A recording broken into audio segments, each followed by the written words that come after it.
Our next guest is the founder of Firestarter, a company that advises individuals and small businesses, helping them develop, manage, and protect their personal brands. Frances Reimers is here to talk about her professional journey and what you should know about developing your own brand.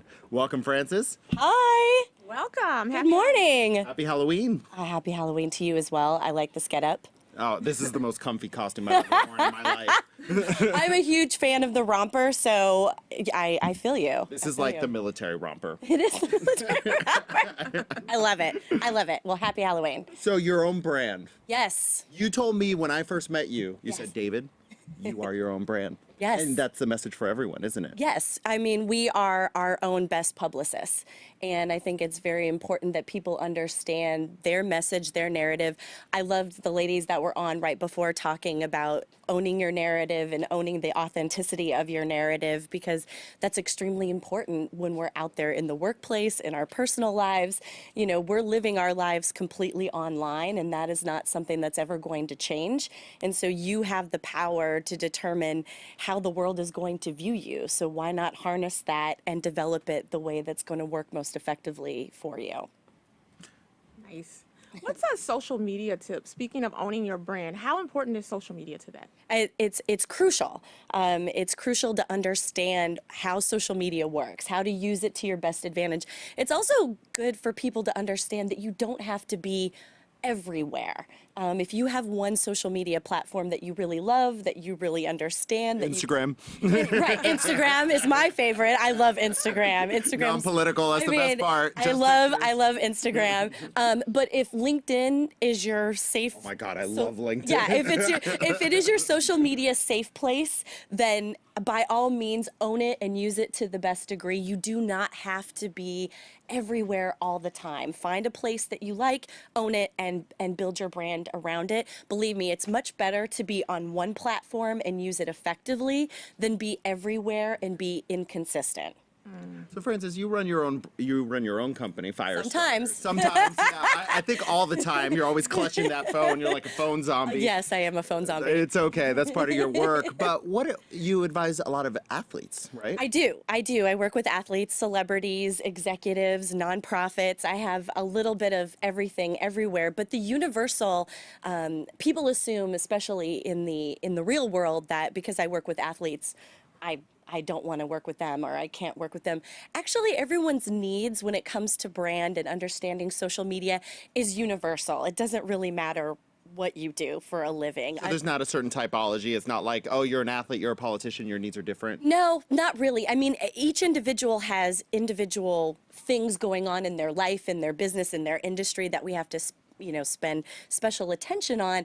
But how you build your brand, how you execute your brand is pretty universal across the board. It's not different from one side to the other.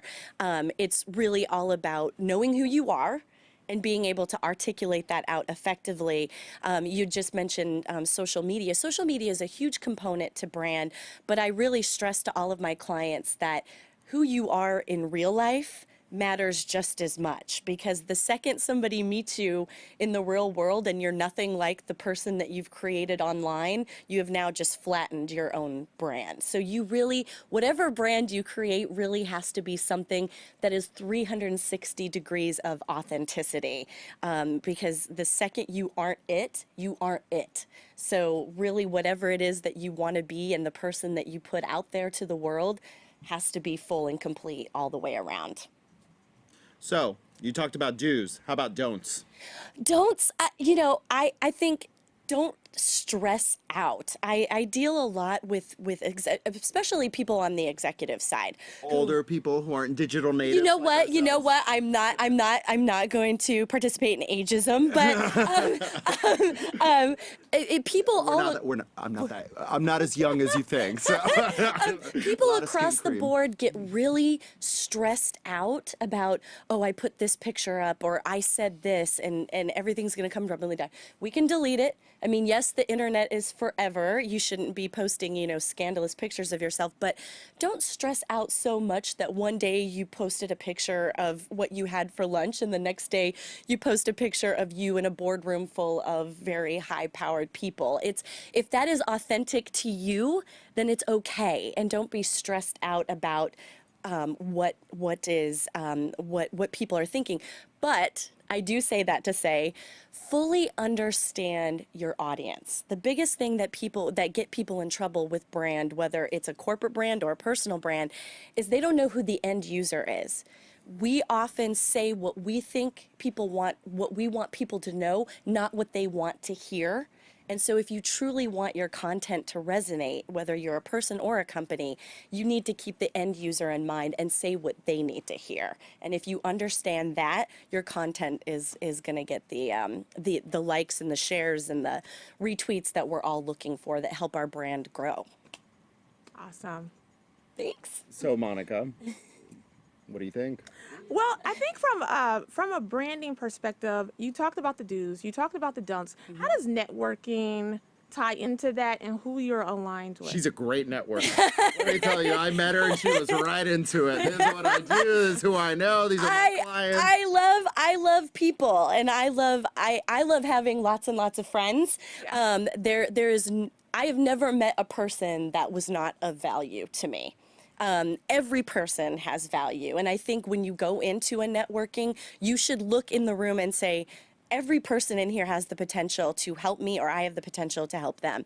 But networking is key for your brand to grow. It's great to be online and witty and funny and engaging, but offline, you have to engage people too. When you meet people, follow up. Send them an email, connect with them on LinkedIn, reach out to them periodically. Every Monday morning, I go through my LinkedIn and I reach out to at least 3 people who I have not talked to in at least 6 months. That's an amazing habit. Wow. For no more reason to be like, hey, what's new? I haven't talked to you in forever. You know, how's the wife? How's the Keep kids? a lot of people in your orbit then. I do. I try to keep people around because the thing is you never know. You never know when someone has a need. You never know when someone is like, oh my God, Frances, yes, you are the person I need right now, or you know this person who I need right now. And that's brand equity. You want that brand equity because when you need something, it's much easier to pick up that phone and be like, it was so great to see you last month. How's everything? And have the person be like, yes, oh my God, you can help me with this. But you have to be authentic. When I go to networking events, I'm never, a car salesman version of myself. I'm me all the time, and I say inappropriate things, and I sit on my phone, and I probably have a few too many Chardonnays, but that's authentically me, and people know that I play hard and I work hard and I get the job done. But you have to keep people constantly rolling in your network, because just because somebody isn't useful to you today does not mean 5 years down the road that they're not a gold mine for you personally or professionally. Frances Reimers from Firestarter, thank you so much. Thanks, guys.